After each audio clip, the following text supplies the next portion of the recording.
What is going on, miners, and welcome back to the Hobbyist Miner channel. Well, we are at it again with another episode of Meet the Miner, and it is absolutely my pleasure to introduce a content creator, entrepreneur, innovator, mining farm owner, and finally a good old crypto miner. So I'd like to go ahead and introduce Bits Be Trippin. How's it going, man? It's good, man. It's good to be on. Ah, Catching up with folks. it's awesome. I'm so excited. He has been the most sought after guest on this type of segment, so I'm thrilled to have him on the show. So for those of you folks that are joining us for the first time, checking out Meet the Miner, this is a fun, casual, kind of a podcasty show. Not a ton that we're going to show visually, but there will be some stuff later. But this is a great thing to throw on the road, listen to when you're at the gym, or while you're trying to get some work done, or while you're cleaning your GPUs. So this is a perfect opportunity to enjoy that. So let's go ahead and jump in. I like to kind of build the foundation and structure with the guests that I have on. And let's just start out with something simple, get our feet wet. Where does this name Bits Be Trippin come from? What is the story behind the name? Yeah, so when we were looking to build the channel, so my history goes all the way back to 2010. I was mining very early days. Actually, one of the very first days that you could mine Bitcoin with a GPU. I found out how to do that through a forum. I used to do a lot of folding at home and SETI at home, which is where you just allocate a little bit of your compute time to stuff. And I saw it on a forum. They were like, hey, there's this CG miner that you can use your GPU to try to get these coins. They're not worth anything, but it's going to be this it could be big, I want to do this. So I got into it pretty early. I started doing GPU mining for a bit. And then I was after anybody that was back in those days in space. A lot of it was Linux. It was really just first starting to get into Windows around 2011 and to 2012. And I thought this is complicated enough that there should be some YouTube channel on it. So finally got, I don't want to call it the courage, but I just got the like, why not just try to build a YouTube channel? I could be a complete idiot on it, whatever.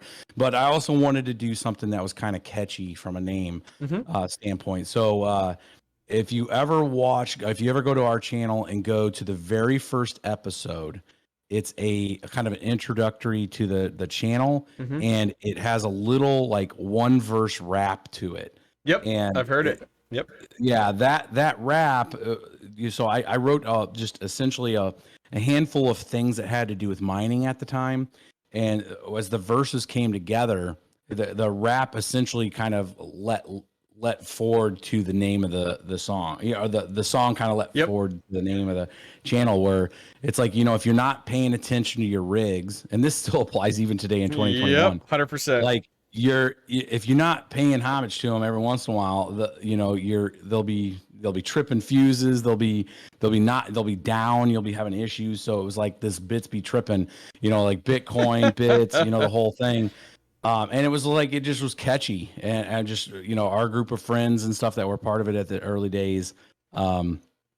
We went and, just did, we were like, this sounds good, and the song sounded good. So yeah, that's where it came from. It was just, something that the song led to the name, and we went with it. I thought it was very catchy, and so it seems to be like it's setting up like the company and stuff, like, and we've really expanded that recently. Like when we're like we got insurance, I got 8 employees now. So it's like, wow. Like when we're going through and doing all that with like, Blue Cross and Blue Shield and stuff, we're like, yeah, what's your company name? It's like Bits Be Trippin.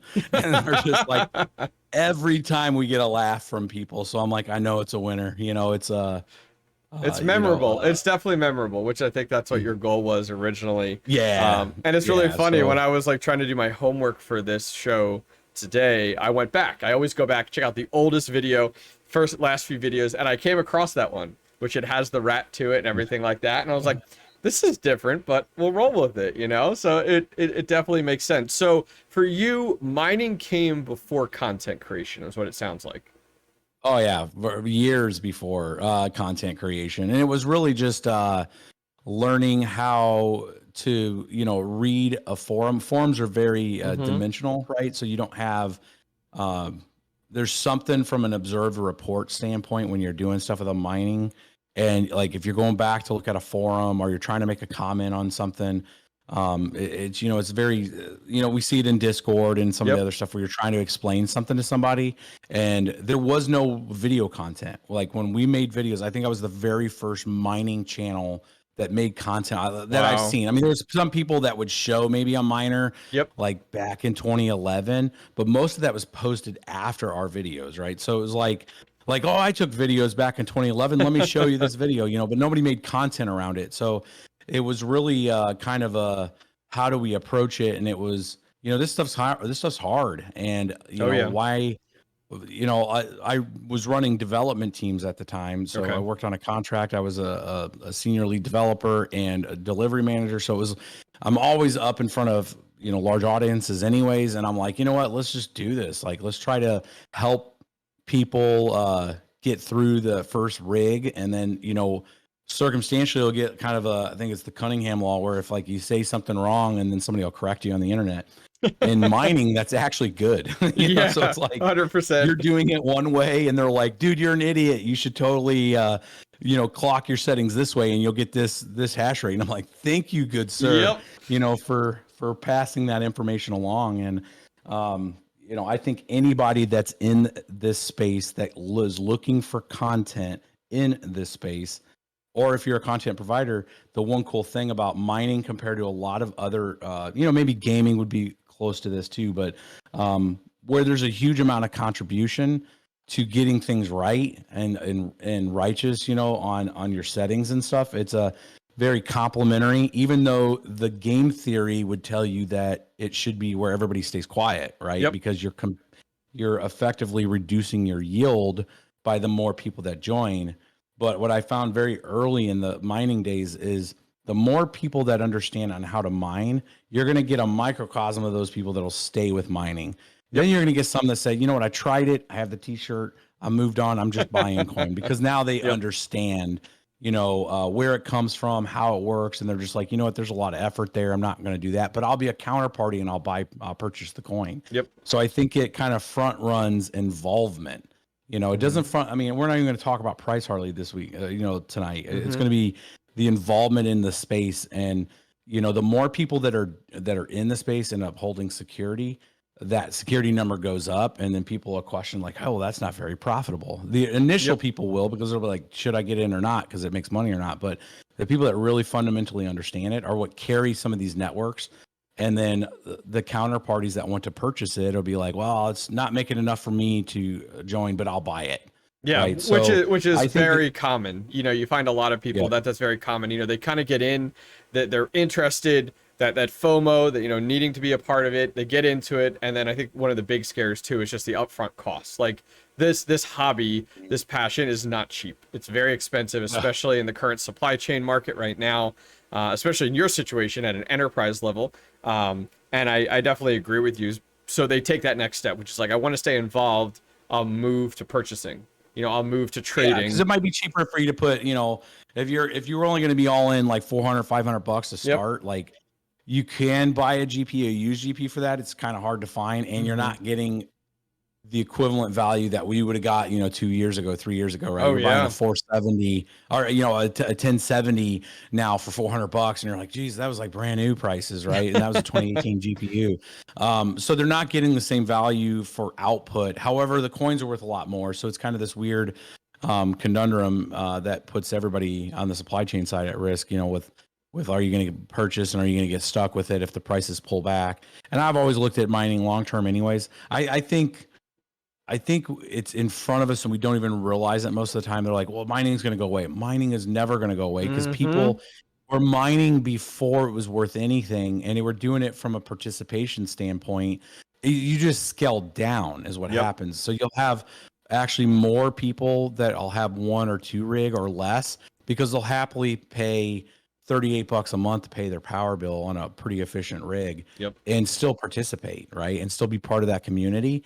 And the security blanket is needed for the developers to have confidence in the proof of work side. So it's like, it's this self-fulfilling kind of prophecy. As long as there's development on it and people are moving things forward, you can kind of get the lazy development, kind of like what's going on with Dogecoin, where it merged mines with like Litecoin, where the developers kind of teed it up and said, you know what, we'll just inherit the security from this other network, and then we can take a pause.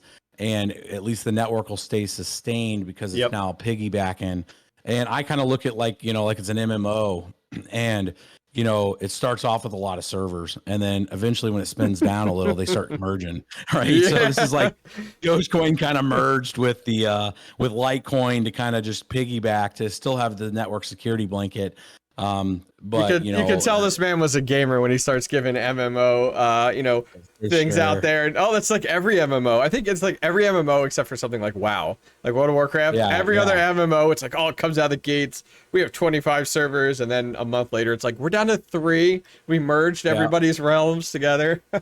I think New World's about to go through that right now. Oh my word! So. It's that is, you're absolutely right. So it's really funny. So I'm like looking through my questions that I have prepared for him, and it's like he's hitting them. I'm like, all right, skip that one. He's already talked about that one. So you had talked about kind of what you were doing at that time as crypto started to grow, and this is still years ago. You had talked about being a lead developer and stuff like that. So one of my questions there was definitely, were you in the tech space prior to this, or was it a whole new world to you? So it sounds like that you've been in the tech space for a number of years, and a question on the tail end of that is just, when was it that you took that step from, I'm going to do this as a hobby, and I'm going to continue to, all right, I'm all in.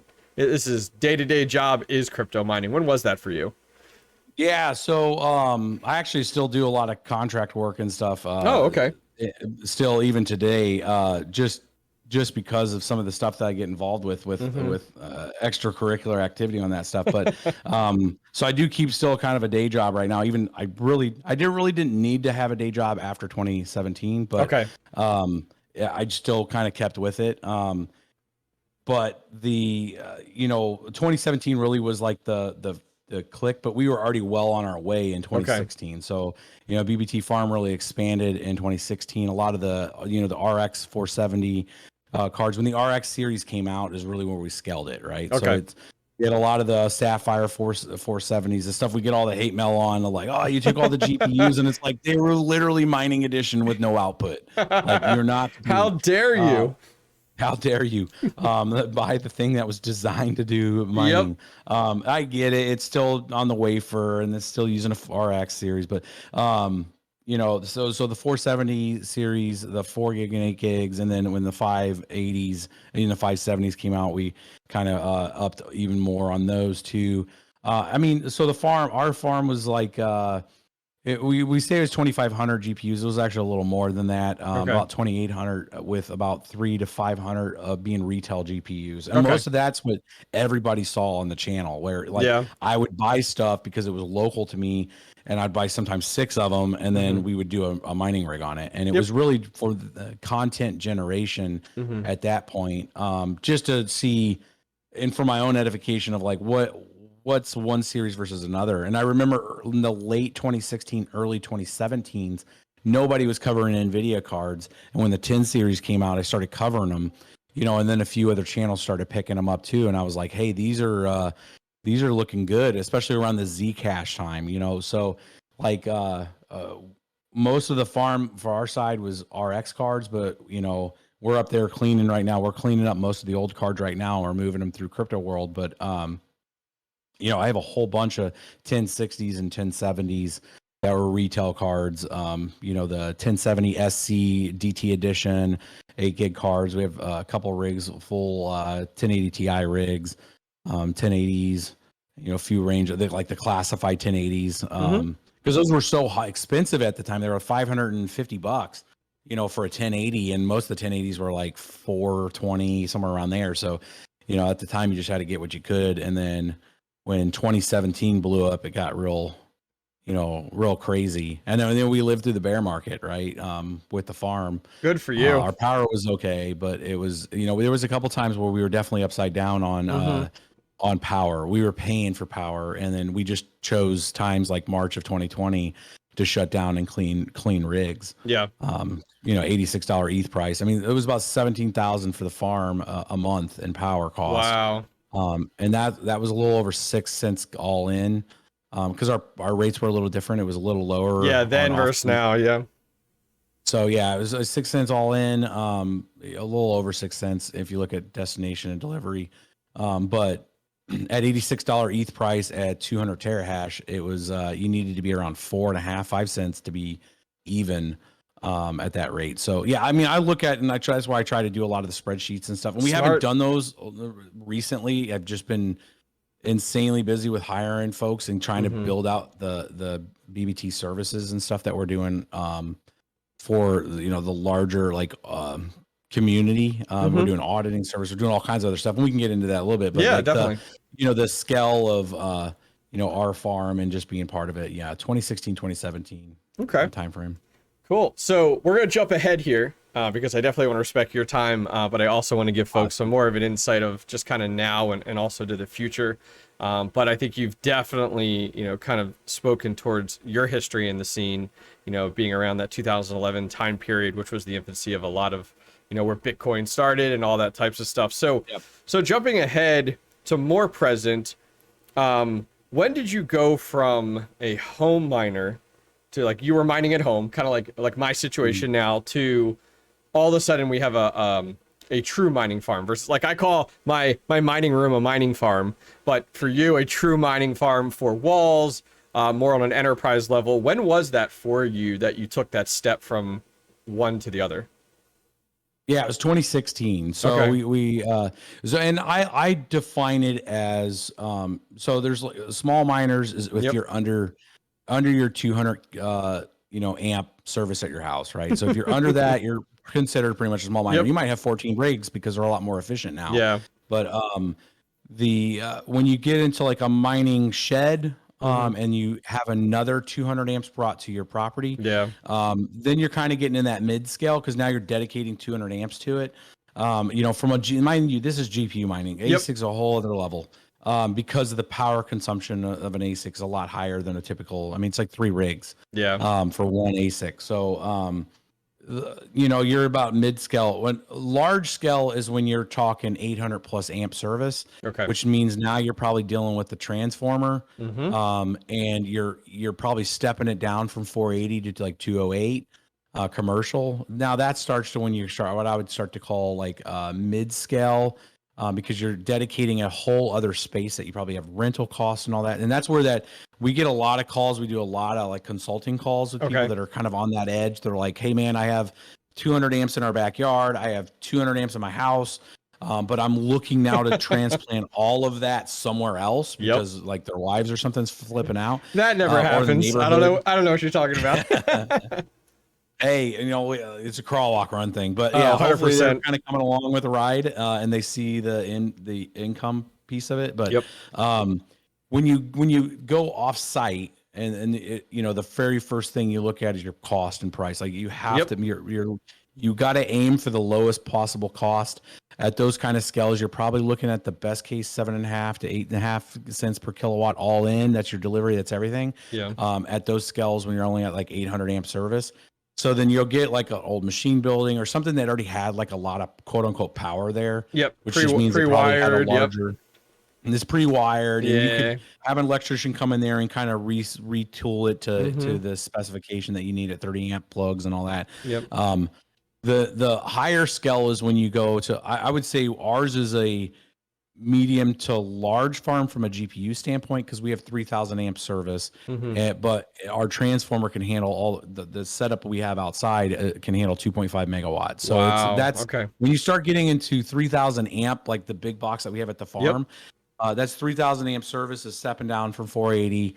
That is right at a megawatt, essentially a little over a megawatt of potential power into there. And that's what like our current farm has now, with the ability to scale with a whole other one of those big gray boxes that you see on our videos with another 3,000 amps. We would actually exceed the heat potential in our setup without reconstructing the entire inside of there. Like we really have to hot cold lane things. We have a very open setup with 3-phase fans that create the airflow. The video that I just posted on DMG, we just walked through a 45 megawatt farm, which is 45 times what the BBT farm is.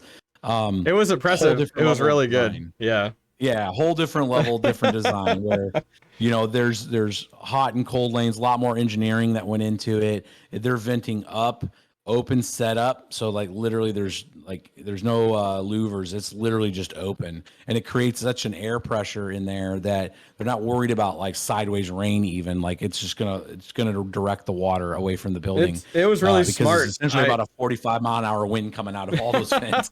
Yeah, it was really smart. I was watching it prior to this, and if you guys haven't, I'll put a link down below to it. It's a really good video that he had done, and it's a high level. You know, it's kind of like a recap of their trip, but it showed it showed off this facility that doesn't have like your intake fans. They're using like passive through the ASICS actual fans to use that CFM, blowing it through into a 7-foot corridor that is their hot lane, and then they're allowing it to naturally rise and leave the facility. Then So it's like, it's really genius, and it's really cool. So if people haven't had a chance, go over and watch that video, because it kind of gives you like, everybody's always pushing airflow. I'm the same way. It's like airflow is key, and this is a different take on it, where it's like, how can you passively do this? Because at the end of the day, airflow is cost, and there's expense, and so you know that takes away from there. So no, it's very cool. So what I want to do is I want to bring up your current farm.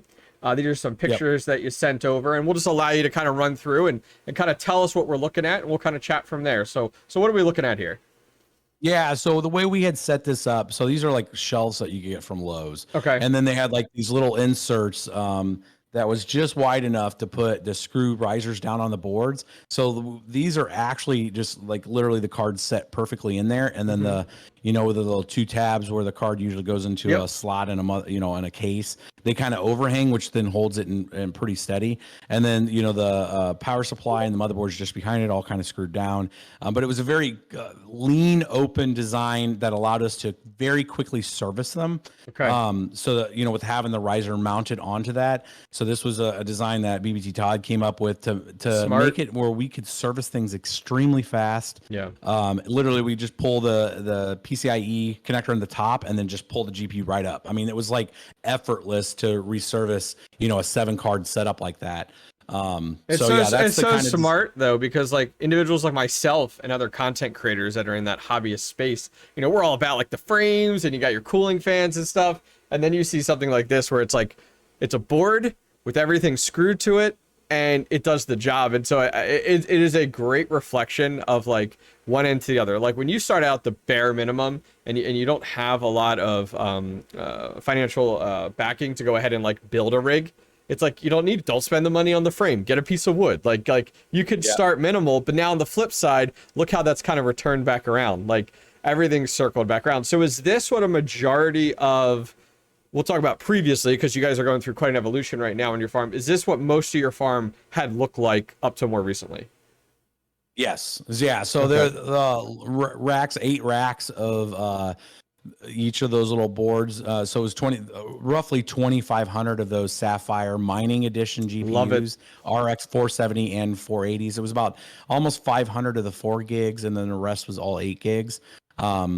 And yeah, you could see kind of the rack set up there. And then this is a newer one where we have the ASICs kind of in that mid row right there, which we're having to do a lot of repower configuration because the ASICs use so much juice.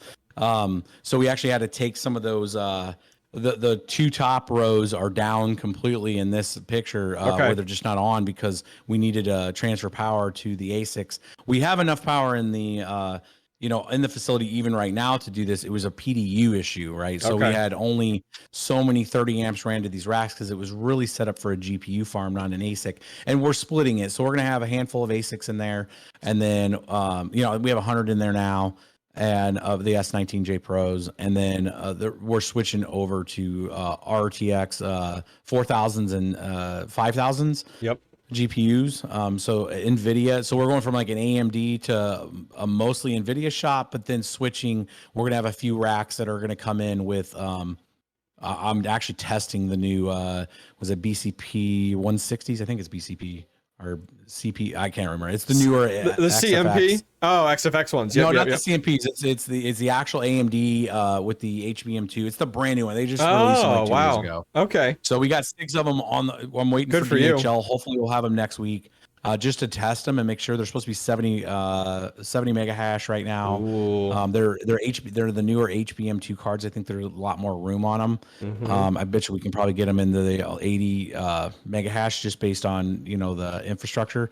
Because I mean, they really downstep the, you know, it's a 4096 bus on HBM2, and I think there's some configuration as long as we can get a little more TDP out of them. They might be closer to the Radeon 7s, which are about 90 mega hash, 100 mega hash.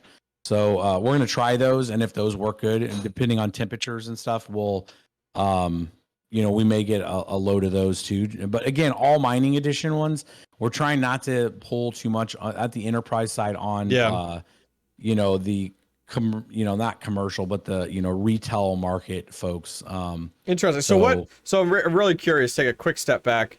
What pushed you guys to, I'm calling it the evolution of your farm, but really those of you guys not familiar, you know, based off of just my research and on your farm, you know, you guys were carrying very much GPUs. You had a lot, as you said, your 470s and 580s and stuff like that. And now all of a sudden within the last few months, we're starting to make that switch over to some ASICs in there. And then you're looking at the 4000 and 5000 series. Is this just futurization? Like this is the next evolution step, or what triggered this change for you guys on a farm level? Yeah, it's a good question. So we were on a path to move most of this stuff actually into immersion tanks. We have 2 immersion tanks that are just to the right there.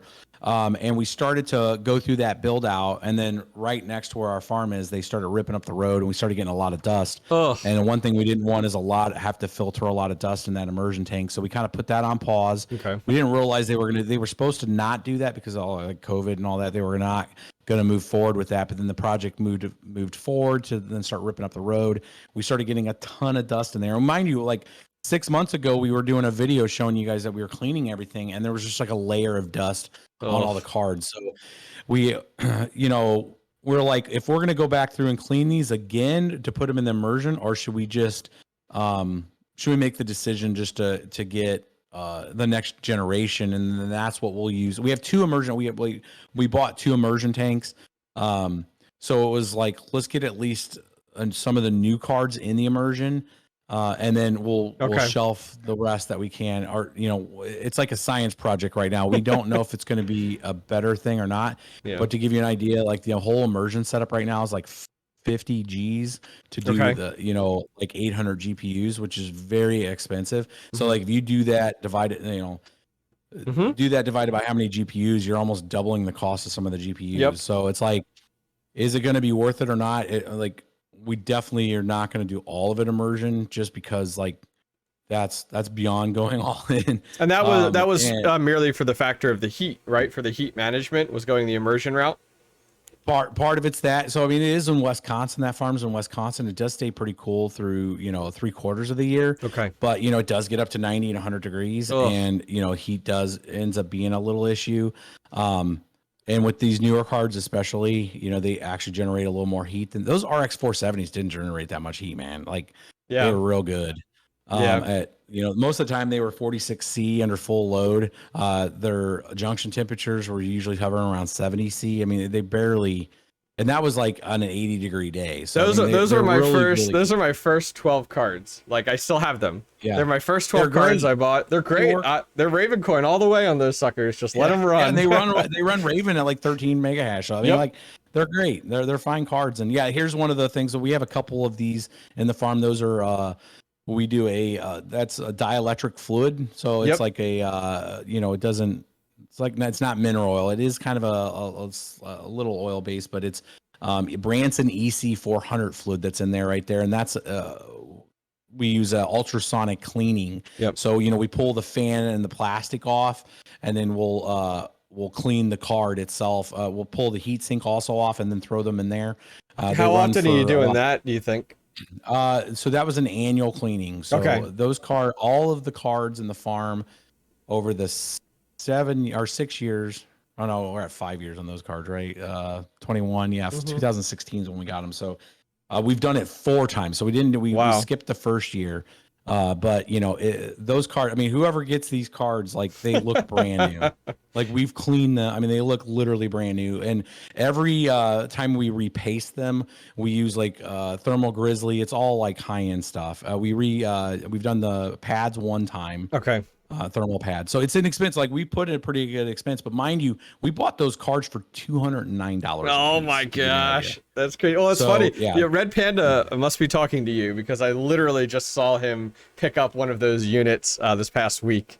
So that's probably, I was just thinking about it because I was thinking about getting one. I am all about, I buy a lot of secondhand. I very rarely buy straight up new. And for me, when I get them in secondhand, I'm giving them a bath and, 99% rubbing alcohol and replacing the pads and putting on new paste and cleaning everything. And so I was like, man, I should get one of these ultrasonic cleaners. And someone talked me out of it. But seeing you do it now, I'm like, well, if he does it, I sure think. Yeah. I mean, it's the Branson 800, the Branson 400 fluid's kind of hard to find. Yeah. I mean, it's like whole supply chain thing is an issue. Up where we're at, we have Uline and Granger right there, like like one of their distribution centers. So we're lucky in that fact that like Eaton, like one of their big plants that make all the power systems, is right now real close to. Man, so, lucky. Yeah, we're real lucky because we can just go and on a few of the videos when we were doing the immersion, we showed like inside the back room of one of those because those guys know us so well. They'll just walk us in the back room. We'll see all the inventory and we'll like, we need one of those. We need one of those. It's like going through Lowe's. But yeah, so we can usually see when they get the fluid in and be able to get it. But I'm trying to get some of that kind of architecture and that kind of stuff down at Crypto World. And we're going to try to turn Crypto World into like a little micro center at one point around GPU mining and all that. So too. I'm in the process of trying to work through that. I'm going to jump way ahead here. Crypto World is on my list, but it was later, but we'll talk about it now. It's perfect. You're chatting about it. So Crypto World, I've seen a few videos on it. I've read up on it a little bit. So is this one of your endeavors or is this a partnership with someone else or kind of where'd Crypto World come from you? And then, for the audience that hasn't watched your videos, how are you stocking it with your current farm if they're not familiar? Yeah. So Crypto World is a retail location. It was not my concoction. Somebody, a guy named Jeff Wade, really cool dude. Met him at one of it was Miner Summit in the Ozarks. So at first I met him this year and he was just starting the store that it hadn't been built yet. The basic concept of what they wanted. And they had like a kind of a annotated outline of the things that were going to be there, but he already had the location. And he's like, hey, do you want in on this? And I'm like, you know what? I do. I want a retail location. So this would be kind of two birds, one, stone type of thing where I can get into owning part of a store and then help franchise some of it out. And it kind of worked in where we were going with the brand and BBT in general with trying to do a lot of ancillary services for BBT in general. And it was like, well, retail would be one of them because then I can actually get folks trained up. They can be in there. I want to make sure the employees that work there really understand the space. They're living, breathing, doing it. A couple of the people that work there, we've given a couple rigs to just to make sure, it's kind of consignment. They're kind of learning and earning it, the rig as part of their pay type of thing to where they will understand the growing pains with GPU mining. So then when people are in there and then with some of the stuff that we're doing with our farm, with like tearing down some of the older cards, cleaning them up, transitioning, we would run those through from a retail standpoint, but a reduced price. So, like the 4 gig 470s, I think we're putting those through there around $200. Wow. Which is still pretty cheap. That's insanely cheap. Yeah. And then like the 3 gig 1060s we're throwing through there at 150, which is pretty cheap. So it allows people to get some access to some cards. And we had so many orders in through MA Labs and some of the other third party resellers on GPUs that we had previously bought back in November. So we got a few of those delivered. So we had like a whole 54 of the 3080s delivered finally that we had purchased. So and those are the non-LHR edition. So like we're running them through the store and stuff. We're going to have some tomorrow at our event that people can pick up. But, we're trying to keep the prices, relative to, the new ones are really close to what retail is, but because otherwise you're just going to get all scalped up, right? Oh, 100%, yeah. But at least it's inventory, right? So, and then we're working with a couple other farms. We're acquiring a couple other, I don't want to say large GPU farms, but one that has about 1,600 GPUs, and I'm looking at one that has a little over 5,000 GPUs. So I'd be acquiring, buying that farm, and then we'll either tear it down, and then just take move some of the newer stuff over because there's some 3070s in this one farm. you know, that we'd move over in some CMP cards. So we would You'd hold on to those. that, expand that out, and then a lot of the retail cards just clean up and run through the store. So we'll run it through retail. So it'll be a reclamation essentially project of cleaning the GPUs, making sure they work, making sure they're testing. And that's why when people are like, how the hell do you have 8 people? Like, why do you have 8 people? What are you doing? See why? And it's like, they're literally sitting there cleaning GPUs. They're learning how to do all that kind of stuff. And we're essentially becoming like a little micro center as it were for GPU stuff, mining, and just we're looking at expanding the store. So right now there's a few videos out what Crypto World is. It's got it's like a normal retail location in like a mini mall next to a Target, right? And then perfect, 2,500 square foot. So you walk in, and it's got a lot of retail like shirts and cups and glasses and stuff that's Crypto World themed, Bitcoin themed, a lot of different coins, Monero, a whole bunch of other different swag. We're also partnering with some folks that do actual Bitcoin art and actually do the art, and they have it all up around the store. So that's like consignment. It's a miner store. I mean, that's awesome. Yeah, and then all the whole rest of it's miner, man. So it's like the whole back wall is components and parts and stuff, and that's really where we're sourcing our stuff to kind of run through there. And people are like, why are you selling all your GPUs? I'm like, we're evolving to the newer stuff, and what better than to put it in the store that we're using. It's a smart business plan overall. I mean, I give you kudos on that. You know, that is it is really, as crypto mining becomes more and more mainstream, and as cryptocurrency becomes more and more mainstream, it's like that's the next evolution. And I think it's genius of you to find an avenue from an enterprise level to step down to your hobbyist level, which is where my audience lives at, which is, I think, is fantastic. Now, will Crypto World follow that micro center mentality where it's in store only, or will it also have an e-commerce platform for the website, or kind of where's your focus there? Yeah, we're working right now on the e-commerce site. So they had a Shopify. They actually have a Shopify account right now, and we're looking at what's that going to take to actually scale up, because Shopify can really burn you if you don't have it set up and configured correctly.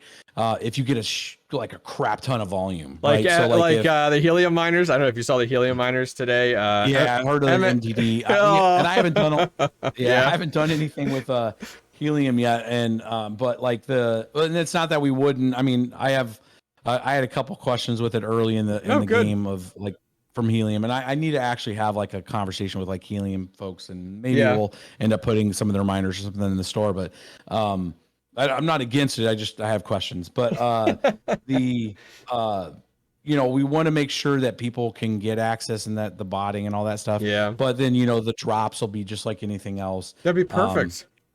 Yeah, and just because I mean, it's not just the old stuff that's coming through the farm. I'm also working with MA Labs and a couple of the other networks to be a center to where you can order to store, and just be like on the mining specific. So risers, I mean, it's great for people that live in St. Louis because they can literally go and like we're treating it kind of like a magic shop, right?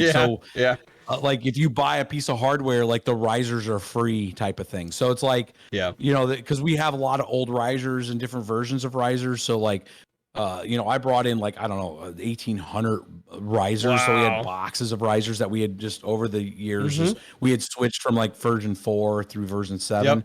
And most of the newer stuff's like version 12, you know, it's the white, newer looking ones from like GPU Shack. But like we just pulled them and they were good risers, but they were just in a box. So I was like, you know what, let's take those. And if people are buying hardware, we'll give them like 4 or 5 risers and they can just have them. And so that's kind of cool from a retail standpoint. I look at it like if you're doing magic cards and you need mana, right? You just go in the box and grab like a stack and it's free. That's awesome. Right? So that's so we're trying to treat it like a mining stand up like that, you know, and try to set a standard from that. And, you know, just people that are interested in mining, they don't have to spend a lot of money on risers and stuff like that. So the next Crypto World's going to be in Pennsylvania, where I'm located at. You know, be perfect. That's cool. It's so cool to hear that. Like you're 10 steps ahead, which shows like your business and that entrepreneur side and that investor side of you. It is so cool. It was so funny. I was chatting with a few other people about Crypto World, other content creators, and we're like, oh, like not sure how he's involved. Like we've seen it pop up in his videos a little bit. And so when I had chatted with a few people, when I chatted with a few people, they're like, yo, when you talk to him tonight, ask him about this Crypto World stuff. Like we want to know more. So that is very cool. So let's jump back to your farm real quick here. It looks like this was kind of where we left off, where we were talking about you know, some of the stuff that you're doing there, with just your repairs and your cleaning. Here's some more of those getting done. So here, this was during the transition period. And this is kind of, is this what your typical rack looked like with no GPUs?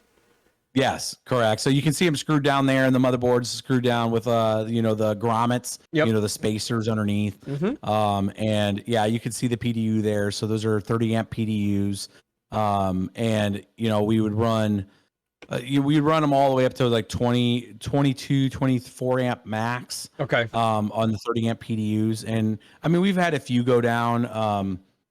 There's probably 16 per row. Okay. So, you know, it was quite a bit of PDUs. I mean, it's just when we were buying these in 2016, they weren't that. I mean, like I was buying PDUs for $250, right? That's that's like an crazy. APC PDU. Those things are like $1,000 I now. know. So it's like, it's crazy. And those are the big ones, like, and they're all networked, and I can control each one. That is awesome. So we have it all to where if we were remote, you know, we could shut down, you know, slot number 20 on bank 2, you know, like it's all coded in there. And there's some really cool open source stuff. Cause I mean, if you use the APC tool, it's really expensive. Like you got to pay for a license. Okay. But there's a lot of like Linux tools that I'll do the same thing. I'll read the same stuff. And, you know, Todd's a real good developer and script person anyway. So, you know, we run the whole farm headless with Kubernetes. So like that, our whole farm is pixie booted. It takes a very, I want to call it a bastardized version of Hive, and runs it as a pod. Okay. And it literally is like a Kubernetes cluster. So it knows its best known previous state and will restore that state for those by MAC address. So we were trying to get it right and get it like very functional, and then just open source it, like just drop it open source for anybody. And I think we're almost there with Todd. I told Todd, I'm like, we should just open source what we have with it and let people, you know, understand the Pixie boot stuff, and then just crowdsource the rest of the stability piece of it. I mean, it's very stable, it runs, and then we had to do a lot of scripting to make things come up in stages. So it was like a lesson learned type of thing, because like when the whole farm would try to light up, it would cause like a network saturation event. Yeah, like, all of a sudden, everything. Pixie server. Yeah. And it's all gigabit. That's all gigabit switches and everything. But like, you know, and then the backbone, you know, we have a Dell server that's running a fiber channel to, you know, a switch over to 10 gigabit, to the 10 gigabit switch to the main two main rungs that would then run down the 1 gigabit switches. So our backbone, we upgraded to 10 gig. Just because we were doing everything, and you would never need to do this on a normal farm, even at our scale with that one. But it was because everything was being pixie booted.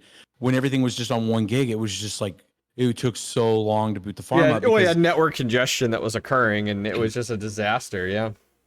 Well, yeah, because it drops like almost a 1 gig image into memory, right? So it's like, take that times, you know, I don't know, 640 rigs. So it's trying to do 640 1 gig images instantaneously, and it was just like immediate network saturation. So yeah, doing some of that. And so this is some of the testing when we have like a little test bench to make sure. And our little mini screen, everybody always asks questions about. It's a little $70 Amazon screen that's USB powered. They're awesome. I love them. I see Chump Change XD always like has these and pushes them, and I love them. I haven't purchased one yet, but I'm like, I want one, and it's not even a need. There's no need for this. It is an absolute one. Plus, I mean, in your situation, it's probably got some great utility when you're doing maintenance day to day. You know what? It's you find the use in the weirdest places, man. Like if you have it, like, you know that you can just take it with you, and if you're going over to somebody's house and stuff, like, and you're gonna like troubleshoot their rig, like you don't have to worry about them pulling a monitor or anything.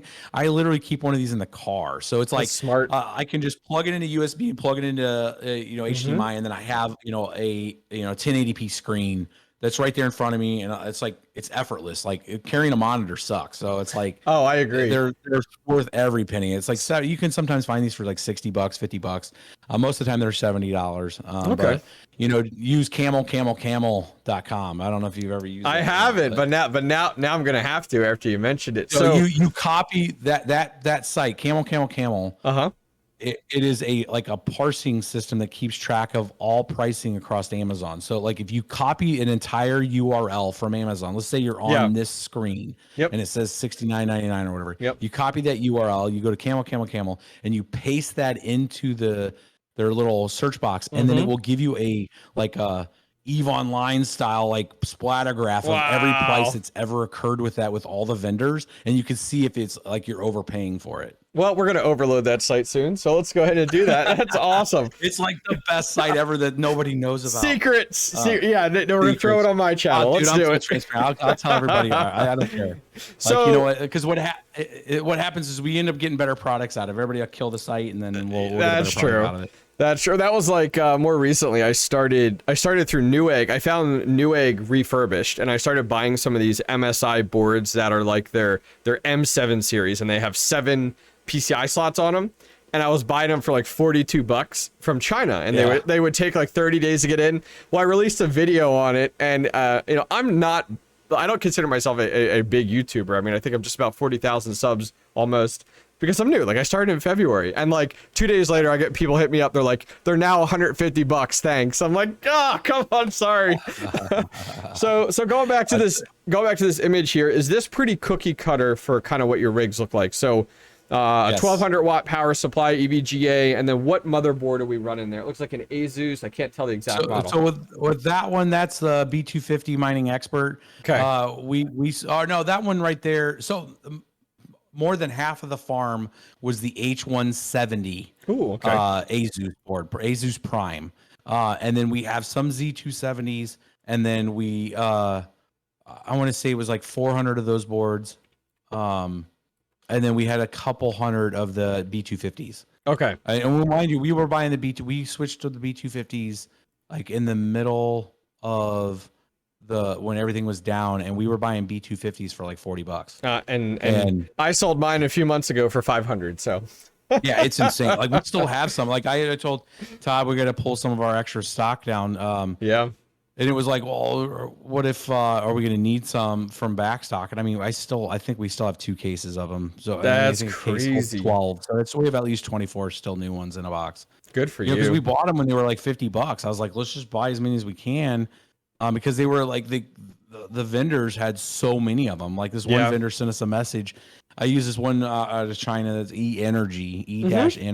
Yep. And I remember them sending me a picture of like pallets of them. They're like, we got them for days. So I'm like, I'll take a pallet. They sell them over on AliExpress, a ton of those B250 different ones. They also have the BioStar ones, but like the B250 models is a little crazy. Like, you can go over there and buy them. I mean, you got to wait a while. It takes some time to get in. It's not like Amazon in 2 days. You're looking 30 to 45 days, and they're out there and available. Now, did you find yourself using them to the full extent of their PCI slots, or no, you kind of stuck to 6 to 8? No, most of the builds are 7 to 8 card. Smart. On each of those, just from a stability standpoint. And not only that, was just, mind you, remember when we were configuring, 8 card GPU rigs were really kind of the top, even though they could do up to 13, and then Linux kernel updated to where you could do 14 in Linux. That was like unicorns. Like, you could do that with like 5700 XTs, but like the 470s, if you had 14 of them going back in 2016, they were not, or 13 of them, they weren't real stable over time. It just wasn't up. It wasn't ready to handle that in a consistent fashion. So we backed them down to 7 and 8 card. Now these days they can run 14 all day long. You know, like, it's pretty standard if you have that from a density standpoint. Okay. Again, it's just like if you're a hobby miner and you got one motherboard, one CPU, one and you have all your cards on one board, it's great. But if the rig goes down, you're like, crap. I went through all of that so many times. I'm at work. I learned my lesson, and I actually took it from Red Panda Mining. He's recommended over the years of just like it's so much easier to maintain 6 to 8 rigs. So I totally understand. So jumping back over, we're heating up our breakfast. It looks like on here. Got sent that picture. Was the ASICS. Nice. Hey, you might as well. Smart. It kept them warm that whole morning. We were deploying them. It was funny. And, I took a picture of that. So is this your dog, or whose dog is that? That's Todd's dog. So it's Georgia. She loves just sitting up there in the farm. So we kind of mascotted her. Nice. Now is Todd the one that manages day to day at the farm? Yeah, he lives up there. So he's up there all the time. Yep. Very cool. So it looks he lives, like eats, and breathes it. Nice. So it looks like this one here, we have quite a bit going on. We got some ASICs there. I see we see some server cases you guys have in there? So those are gray matter cases. Those are like the original, like 2016 first series of server cases. Those things were exceptionally expensive back in the day. I think we were paying like $550 or $600 a case for those. They're really solid. I mean, you put rels. They're not like, they're a lot thicker. They're not aluminum cases. They're steel cases. So that whole case is steel, and it is dense. Yeah. Okay. It's they hold eight card GPUs. They have the big Delta fans in them, but Yep. yeah, we're cleaning those up right now. I think we bought like 14 or 15 of them back in the day, and then we had some Roswell cases there too. The 8 card Roswell cases. It was just trying to see as we started doing stuff. Most of those cases have some of the newer cards in them. So Okay. we had some 1080 Ti's would be probably the oldest stuff in there. We had a 1660 rig in there. A handful of I think there's one of them's 270 RTX 2070s in one of them. But yeah, some of the newer stuff's in those cases we transplanted into them. Now, from your perspective, looking at a hobbyist level, which one do you feel, server case versus an open air? I know server cases give you better airflow, more focused airflow. So that being said, with a server case, yeah, you're paying the extra money for the server case, but your airflow seems to be better, at least from my experience, versus like an open environment. Look from your perspective, you're more of an enterprise farm. Speaking more towards my audience, which one do you recommend from that open air frame or more towards a server case? Open air frame. Open air frame. Okay. I think there's just so much more maintenance with the closed cases. They get a lot more dustier, to be honest with you, because their volume of air is higher. Yeah. Because it has to be, because it's closed. And I mean, if you dust filter them right, the problem was it's like so we tested that with like the those Delta fans that we had on those gray matters. We had a dust filter in the front, and the two that we had dust filters in the front, we ended up burning the fans out. So like, oh my god, the other ones that were just open and didn't have the resistance are still working. So what it showed me is that the volume flow reduction put such a strain on those motors that it ended up burning them out faster. So it's kind of this catch-22 where you can burn out the fan faster but not have the dust inside the case, or you could have the dust inside the case and blow things out but not lose the fans. And it's just like, it was just more work to do things. Like if you're trying to change a riser out on that and then you got to unscrew it, I don't know. It was a lot more work. But I mean, in a big farm like this, you're probably setting up hot and cold lanes a little more efficient. Like if we did things a little different, which we're doing on this, we're pitching the racks differently, and we're going to kind of box them in and have a little more hot cold lane concept on it, where this was pulling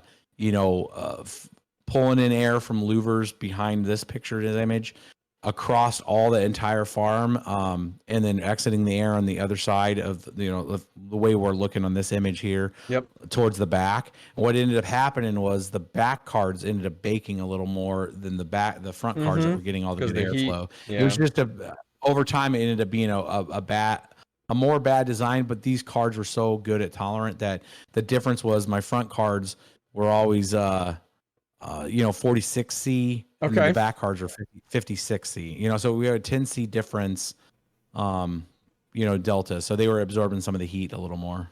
Okay. Very cool. So talk a little bit more about your ASIC direction that you're going. What for you triggered that?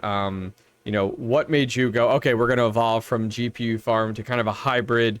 Because you took a big step, and not just the amount, but also just the financial step there too, of investing into the ASIC side. What was the determining factor for you to make that move? Trying to shut them down. We could participate. It's always about, can you participate or not? And China was about 70+% of the ASICs, and the moment China shut down, the opportunity was there to be able to now compete, and America's competing, is leading it now. And with that came magically this drop in power cost across the board. Like a lot of commercial rates now are 3.5 cents per kilowatt if you're bringing up scale.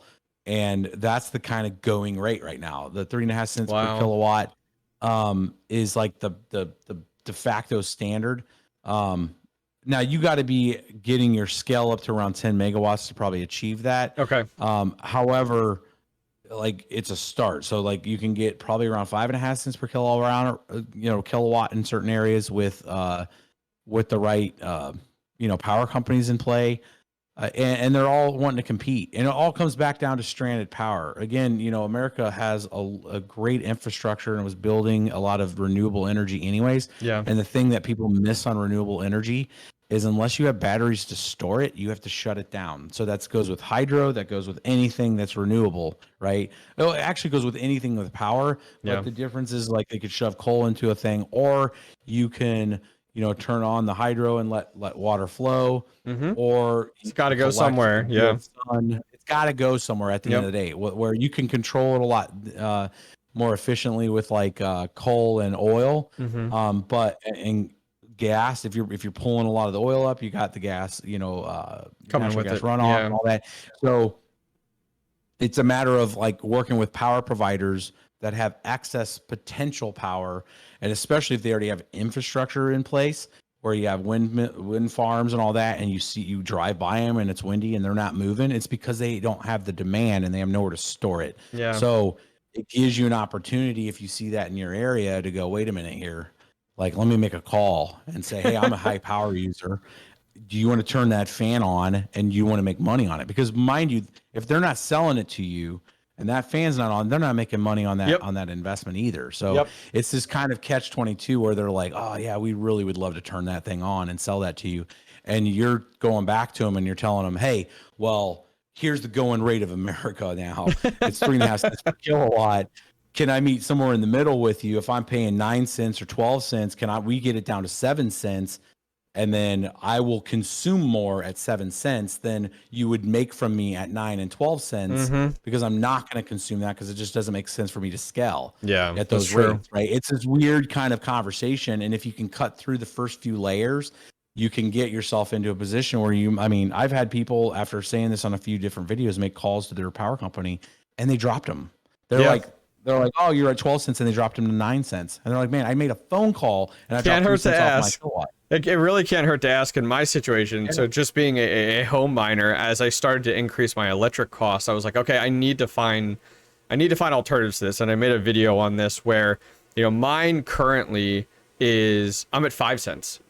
And I'm at home. Now, granted, what I've done with that is I found a renewable wind company that will sell me. So they're selling it back to me for an unlimited rate. So I found a package as a homeowner that I want to go ahead, and now I pay $70 a month for that, just for their piece of it, and it's unlimited. Now, granted, they get to renegotiate their contract every 12 months, but now I'm in a limited state. And then on top of that, before I even got into mining, I already had solar. So that, not that solar's your end all, like it just doesn't end up, but it takes out about 2,000 offset. Yeah, it's a nice offset. So for me at peak season of solar, that's the nice thing. And so it makes it much easier to swallow when you're looking at like your, what's your ROI? When can you return on that investment? When can you break even? It's a lot faster on that, and works out really well. So just as you had said, it's like making those phone calls. It's fine. I just found creative avenues. It was like, all right, my goal this month is dropping this electric bill because it's killing my profits. Oh yeah. Yeah, it's in its ability to participate. Yeah, so back to the ASIC thing, it was more of like we could participate. We could get ASICs now, and granted they're expensive, but that's circumstantially to Bitcoin, right? Price. I mean, they are literally digital money printers. So that's going to be relative to price. It's the same thing with like the iPolo 5 gigahash ETH miner. Oh yeah. Right? Or that hasn't hit the market because they're running somewhere, right? So like they're looking at it from a math standpoint, and they're like, okay, 5 gigahash is about 1,700 a week. So what would we price that at? Well, if you did the math on it, it'd be $60,000 plus unit for an ROI of like 9 to 12 months.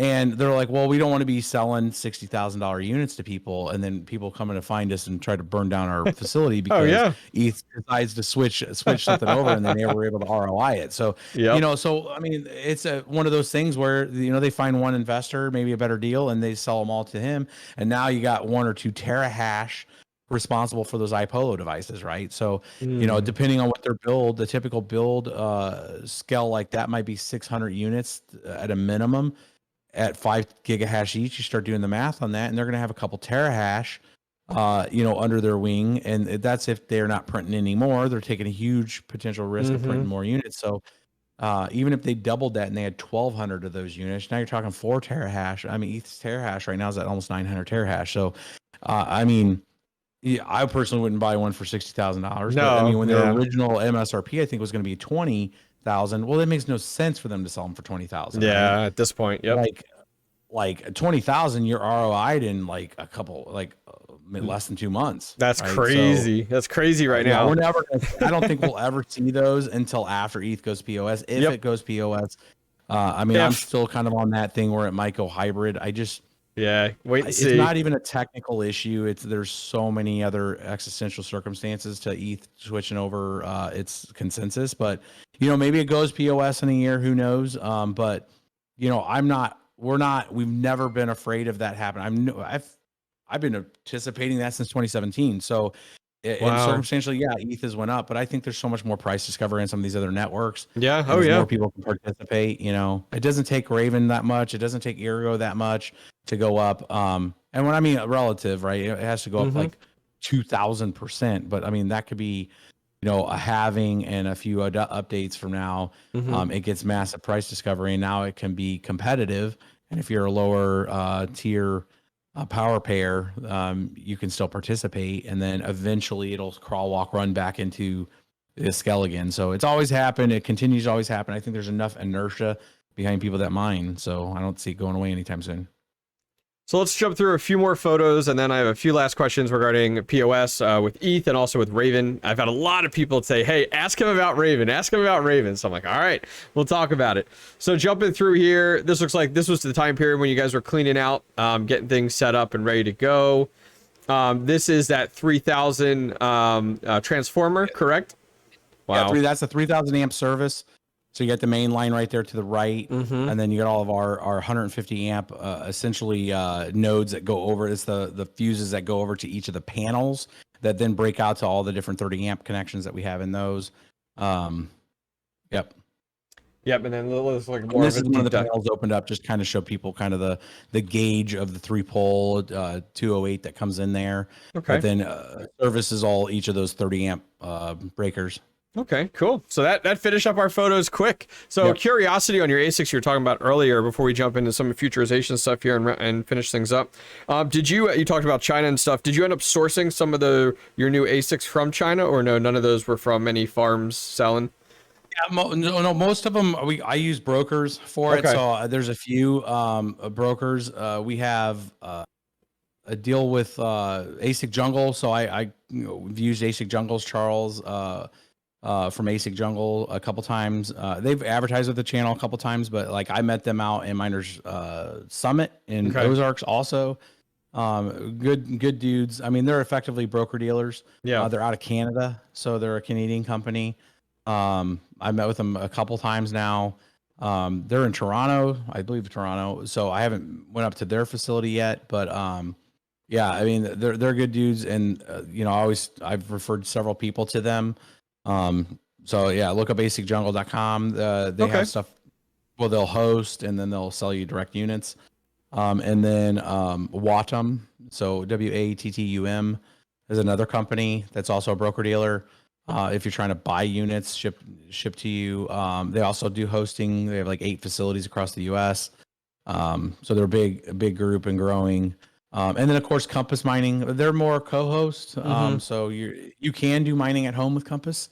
And then they have deals through. So there are really 3 companies in total that we've either worked with or I know Whit Gibbs real well. I mean, hell, I think I taught Whit Gibbs how to mine back in 2017. So and that's the funny thing. That's part of the reason why we're expanding so big. I mean, if you look at Marco Stringe from Hive, if you look at a lot of these large companies that are in mining, in some capacity, I've either talked to these folks or I've helped them get, an initial start to mining.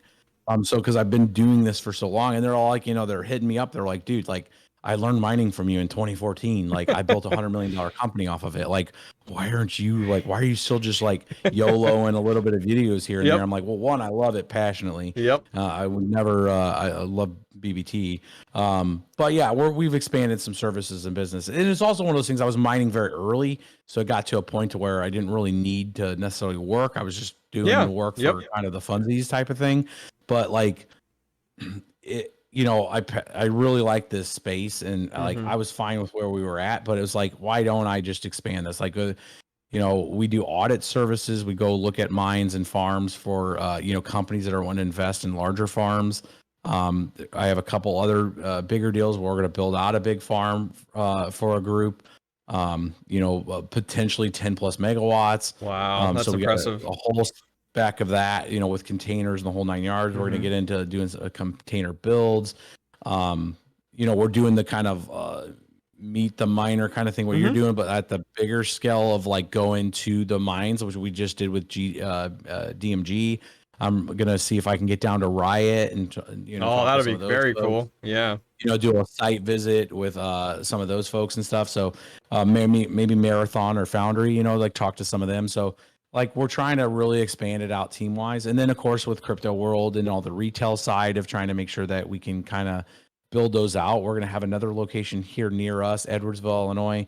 And then I know that we're talking with like, you know, a couple other folks that want to franchise them, Chicago, Denver, and Miami right now on Crypto World. So that really could explode out to where we'll have, you know, if we do it right and we do it. And what I mean by that is I want to make sure the folks that are trained, I just don't want to spin up a whole bunch of stores and we have people that don't know crypto. Yeah. So as we start to source for those jobs, those are going to be people, the people that we're going to look for to like not just work in the store, but have some kind of staked ownership in that store. You know, that kind of setup to where they're really truly enthusiast in the space and can help people. Cause not just an hourly job. It actually, you got to know crypto to be in there. That's good. Just because it's like, that's the theme, not just the theme of the store, but it genuinely is like kind of a gateway to like people come in there now, the St. Charles location, and just will dork out and like, hey man, like here's what I got going on. Let's show some pictures and stuff. And there's, you know, 4 or 5 people that work in there now that are, you know, have miners at home and stuff, and just love to talk to them. Reminds me of Magic the Gathering back in the day. Like you'd go there just to hang out and talk with other fellow people, and like it's a great business format, man. Great business model. Same format. We have a back room where there's miners and people will start just tearing up miners. We've had people bring their miners to the store and they'll, you know, help people just do some simple stuff. You know, it's like that's the point of the store, is to be an engagement piece. Circumstantially, we also have hardware there, right? So not just hardware, but there's shirts and stuff like that too, and swag, and people buy. And we got a Bitcoin ATM in there. Just, you know, trying to be an advocate for the space and let people know what it is. So yeah, it's on fire, man. That store is like doing very well. Because if you have people that are engaged and happy about it, I mean, right next to it's like a Starbucks kind of clone. So it's like cryptos and coffees every Tuesday morning, right? Perfect. Every Tuesday morning, there's donuts and coffee in there and stuff. It's great. Pennsylvania. Let's go. No, I think that's great. I mean, it's really cool. I mean, hearing your passion of it, and then just looking at your time, it seems like 2020 and 2021, especially up to now, have been a very big growth period for not only you, but also the BBT brand and all your endeavors. And you literally, as once again, went through my questions there, nailing down Illinois and the farm expansion, like, and Crypto World. I think that's great. So I think the last few questions, want to respect your time and nail these down, is more, we'll talk towards the future here a little bit with crypto mining. One of the projects that you're very passionate about, I've listened to you talk about it, is Ravencoin, and we chatted about it earlier. So Ravencoin has a halving coming up here next month. For people, and a lot of my audiences is beginners, as new guys starting, what is a halving, and theoretically, what should it do for the Ravencoin project? Yeah, so Ravencoin, I started following Ravencoin like almost day one. I learned about it from Patrick Byrne at the North American Bitcoin Conference in 2018, which would have been around like the 20th or 18th, somewhere around there of 2018. The network went live January 1st of 2018, and I essentially got a miner working on it. It was a clone of Bitcoin, and their whole point.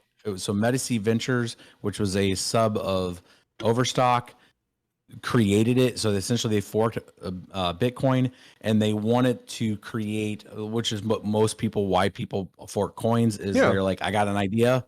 So then they fork a coin, and then they implement their idea because they have a little more influence to be able to make changes to the code. So Ravencoin took the Bitcoin code base and then created this entire asset structure. So it's kind of like an ERC20 and an ERC721 that Ethereum has, which is how you can spin other coins up on its platform, and how you can create a very rudimentary smart contract level language, but it's done through XML and JSON calls to the blockchain, to where you can have some very rudimentary structure in there when it comes to assets, NFTs, all that kind of stuff.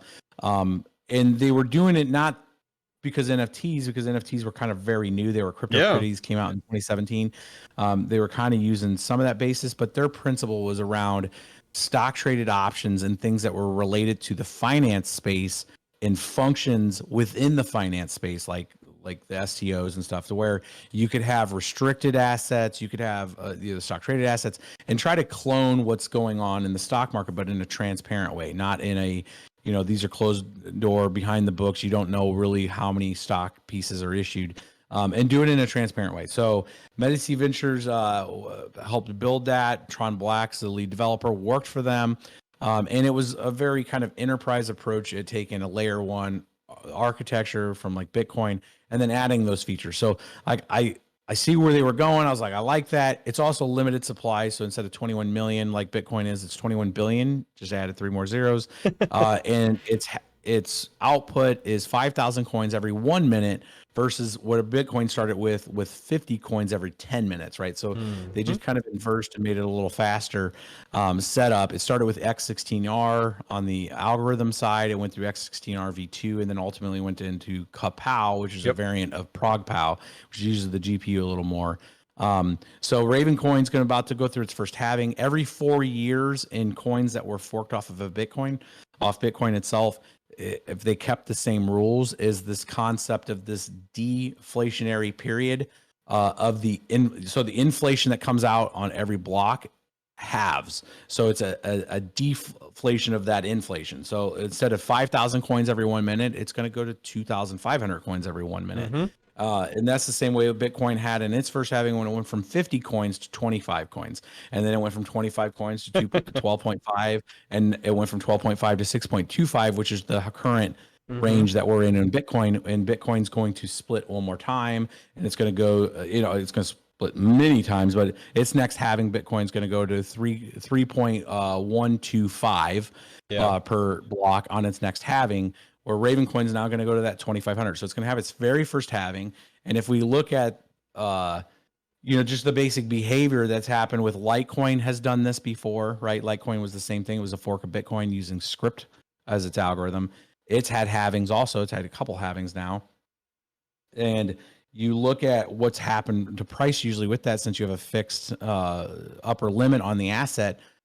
On top of the compounding that Ravencoin also, whenever you build assets on it, you burn Raven, which I'm not 100% sure that that's going to stick around over a long period. Because if you look at the long tail of that, like, it's not a continuous inflationary coin, so it doesn't necessarily need to do a burn function. Okay. I think that was kind of maybe an arbitrary thing to kind of maybe trigger some kind of price discovery with it when they were thinking of it at their original time. Coins like Ethereum has no upper limit. Well, it doesn't have an upper limit because it has a burn function. And even before it had a burn function, you would lock certain coins up within smart contracts, so you would never get access to them. Anyway, so it had this natural depletion. So you needed to have no upper limit, because you would eventually, if it really took off, you would deplete it, right? So you need to have burn functions in coins that don't have upper limits. That makes sense. And then it's just about controlling inflation at whatever rate. But something that has a fixed asset. So you have this compounding where you have the halving happening in less than 30 days, and you have a situation where there's also burning happening on the coin. So potentially, what does it do for price discovery? All we can look at is, previous actions don't indicate, future gains type of thing. However, The statistical approach to it would show that it's going to have some kind of a price event that's going to occur, because you're going to have a physical event occur in less than 30 days where less coins are going to be available on market. And if people are converting or switching, one of two things are going to happen. Price is either going to go up or hash rate's going to come down, because you're going to have its profitability, and you're going to see some hash rate come off of Ravencoin in that interim period. And I always tell people to look for that. Like right now, Ethereum Classic is still, as an example from Ethereum Classic, Ethereum Classic at $36 with 29 terahash is still a bargain when you look at the hash rate versus like Ethereum, right? Ethereum went all the way down to 80 something dollars in March of 2020, and it was almost 200 terahash. So like when you do the algebra on that, like the Ethereum Classic in a bear market should be like 48 terahash, like double its terahash. Crazy, at its current price. So like you're getting a lot more USD for your yield, and that's really because the sea rises all boats with all these coins. And you have Bitcoin really high, you have Ethereum really high, all the other coins are setting high to making anything and everything profitable. But if Ethereum goes POS, I've done a handful of analysis on this of looking at like even if you took a third off of Ethereum, thinking that that's ASICs that can't transfer. 70% moving over, 70% of almost all that terahash, right? So we're almost at 1 petahash, right? So at 900 and something terahash, you're looking at close to 600, 700 terahash moving over. Even at Ravencoin's conversion, where it's about half of what that would be, right? So if 100 terahash came over, it would be like 51 terahash or so on Raven, because CogPow is a little heavier on the algorithm side. Something mining at 27 on Ethereum is probably mining at like 12 on Raven, as an example. It would be like 4 or 5. It would be like 5 times the hash rate if just a third of that came over, right, to Raven. So that'd be nuts. Price discovery, it would have to be with a halving on top of it. Raven's got to get around 50 cents to stay viable. I agree. It's got to get to over $1.50 to be really competitive, since it's halved, since the halving. If it was at 5,000 coins per block, I already done the analysis on that. Literally 56 to 58 cents, it would be just as profitable if it took a third of Ethereum's hash rate. But after having double that, and then if you want it to be remotely profitable, bring it up 50 more cents, right? So it's also numbers, but it's also the cost too. Like you have to look at what it costs to mine Ravencoin right now because of that algorithm. And so not only, just as you had talked about, like the halving coming up, the difficulty is definitely going to change. And I think that also ties in a little bit too to like talking about Ethereum and going to proof of stake. It's like, okay, well, these farms that are Ethereum mining straight up now all of a sudden have to pivot. One of the things that instantly comes to my mind, just as a home miner, is like, can these farms pivot, and can they handle the heat of the new algorithm now? Because like, let's say they pivoted, drop their price. They'll just drop their hash rate potential. I've showed people that you can keep the same energy profile on Raven. You're going to take about a 10 to 12% hit on your hash rate because of your potential of what your card could actually do. If you do that, like you can run a 3080 Ti in LHR mode for now almost 82 mega hash on Ethereum, and you're going to be at like 305 watts, somewhere around there. You can actually drop it on Raven at 270 watts and get a pretty good. I mean, you won't be getting 56 mega hash on Ravencoin, but you'll be getting 48. So like, take it to 48 and actually use 30 less watts. You can actually bring it below even Ethereum if you just drop your wattage down on those cards, and then you won't be generating the heat. So it's just, you're gonna have to take a hit on your hash rate if you have not set your farm up to be able to handle support it. If you're gonna go full tilt, you're probably gonna have to reconfigure your rig, and that's why I think I think Ethereum Classic, maybe Ergo, are gonna get a lot more attention initially, because it's going to be less pain to reconfigure, especially Ethereum Classic. Yeah, especially Ethereum Classic. Ethereum Classic's probably probably going to grow exponentially from it. We already seen price discovery to $175 just this year. So $175 is really good. Like $175 Ethereum Classic price, more than handle. Mind you, we were at $170 on Ethereum for like half a freaking year. So like we'd be just like back then and it's even more because Ethereum at $175 a year ago or a year and a half ago was at 2 coins per block. Ethereum Classic's 3 coins per block, same block time. So people aren't really tracking. I haven't seen a lot of videos covered on it. I have the analysis I've done on the spreadsheet a few times, but it's kind of a sleeping dragon. If that thing pumps to $75 to $100 a coin, you bet it will when it's 3 coins per block. It's going to feel. It's going to feel like the kind of down days pre EIP 1559 when your average block reward was 3 coins per block. So, EIP 1559 from prior to that, your January to mid-May timeframe, the average was almost 4 coins per block. You had your spikes to 80, 100 coin blocks or whatever on a few times, but your average is around 4 coins.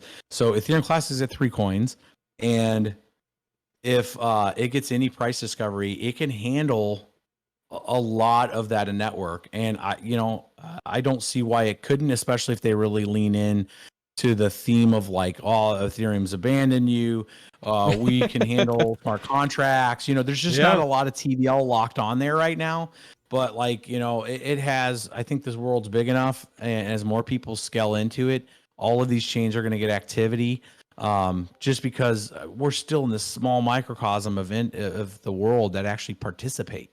And as more people participate, and then there's this larger head, they just need to, Ubik, a lot of these different coins have a potential, which would be to great. Get some kind of discovery. Yeah, it's funny because like you hear, I constantly get those questions, and I'm still new, but I would imagine you get them a lot too. Is people's fear of like when Ethereum, whenever it does, and if it still goes to proof of stake, it's like, oh, mining will die, and it's like you just gave a 5-minute presentation as to no, it just pivots, and now all of a sudden some of these coins that aren't getting the attention because everyone's on ETH, Ethereum Classic, Ergo, Ravencoin, that's where most of it's going to go, and we're going to see a lot of these skyrocket. So the last question I'll ask you here before we round things out, we start to get into proof of stake. In your eyes, do you see proof of stake on Ethereum being a blessing for the community to kind of take our next step into some of these other coins, and a natural kind of evolution for the mining space? Or do you see it as, we'll be frank, a mistake from the Ethereum developers at this point? Kind of what school of thought are you in? Yeah, no, I mean, I've always expected Ethereum to move away from it. And it was just circumstantially that it got a lot of price discovery, and it's made things very, it's made ability for people to participate a lot more. So I don't think it should stay with proof of work mining. I've always anticipated that it would go away at some point. That was their roadmap. So it'd be very selfish for me to say, oh, they should stay there for that. It's like, there's development on these other chains that want to stay with proof of work. I think proof of stake hasn't proved itself out. I think we see it every day. I think we see the centralization risk when we see Solana down all the time. Ethereum 2.0 is an order of magnitude more complex than what Solana is trying to do. Okay. And we're seeing all the issues with Solana that has a lot more control because its node structure and the way it is literally they can convince enough people to reboot nodes and stuff. Ethereum Classic, if it has it, or Ethereum proof of stake 2.0, like it's like a Ruth Goldberg machine. Like you're going to have an iteration adjustment. The merge is just moving consensus. So all of the smart contract, all the TVL locked up, value is still going to be on Ethereum 1.0. People are not tracking that. Yeah. That chain still goes on, and it inherits Beacon Chain's consensus. So you're telling me that you're going to have this interleave between these two chains, and it's got to stay in succinctness, because Beacon by itself running consensus with nothing running on it, who cares? It's just it's on easy mode. The moment it starts handling consensus and handing that over to now another chain that's got to keep it synced because the headers are going to be grabbing, okay, that's a good block. Yeah. I'm good. Consensus is good. Process. Like, there's not been a proper test, nor will they ever be able to do a proper test on it. And they're literally going to test in what's considered production. And I think when push comes to shove with it, this is why I always think that it's always going to end up in a hybrid. And Vitalik in the early days said there was always a risk that it would have to go hybrid just because of the risk factor of having the ability to kind of not have like a chain freeze up or some kind of acettation loss.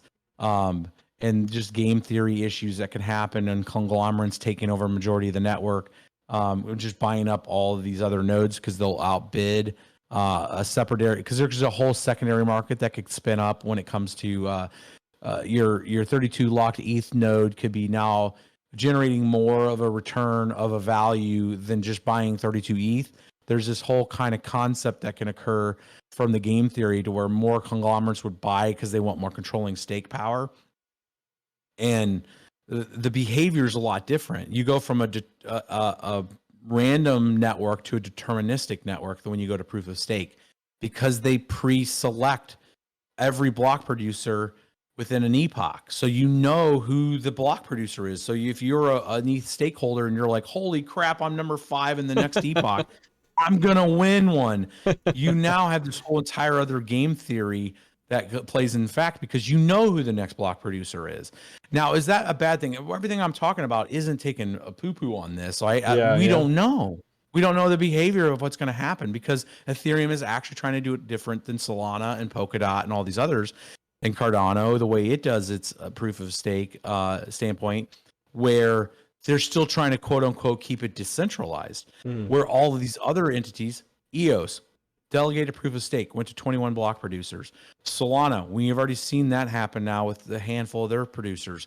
Avalanche is even worse, right? So, like on its proof of stake, it's essentially a centralized chain. On the consensus side, I get it that people can run nodes and you can have all this. So it's no shot on air.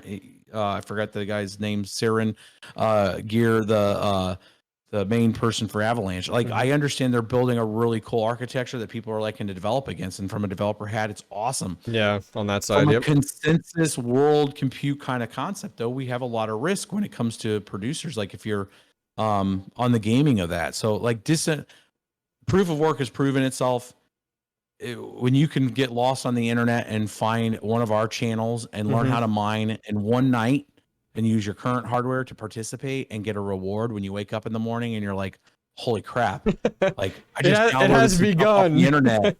Like, it's done. Like, that's the passion. So if that's the one thing when people are like, mining's going to go away, I'm going to like, nowhere in this world can you just find something on the internet and exchange a little bit of hardware, a little bit of power, and a little bit of your time to exchange it for something that happens to be worth value, and you didn't have to ask for permission from anybody. Like, you didn't have to fill out all kinds of crap. It's not a bank thing. Like, that has a lot of control and power, and it's an equalizer across this entire planet.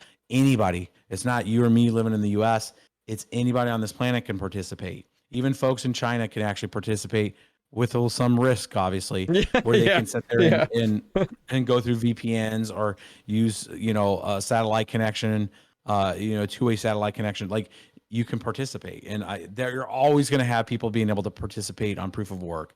And plus, the number one coin and the largest infrastructure thing being Bitcoin is proof of work. Still, so like lead from the king type of thing. So that's true. It's not going anywhere, man. Like, I wish the Ethereum guys. I mean, I've talked to them. I've been on the calls with Vitalik and all those guys several times.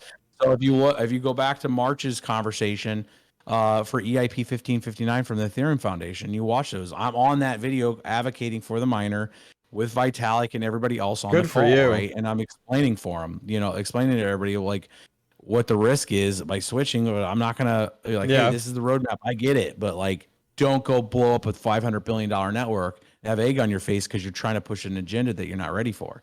So the hero we didn't know we needed. Bits Be Trippin right there, folks. No, coffee, keep it going. Oh, I love it. I love it. So we'll go ahead and round things out here. I'll be honest. This has been the most educational hour and 34 minutes of my time, and I feel like we're just scratching the surface, you know, in all honesty. Yeah. So I would definitely encourage my audience or anybody who stumbles across this to go over to his YouTube channel. I'll have links everywhere for that. And to go learn. You can go back, his oldest videos in 2013. And so you got plenty of content to consume and learn about it, which is, I think, phenomenal. So I appreciate you joining me today.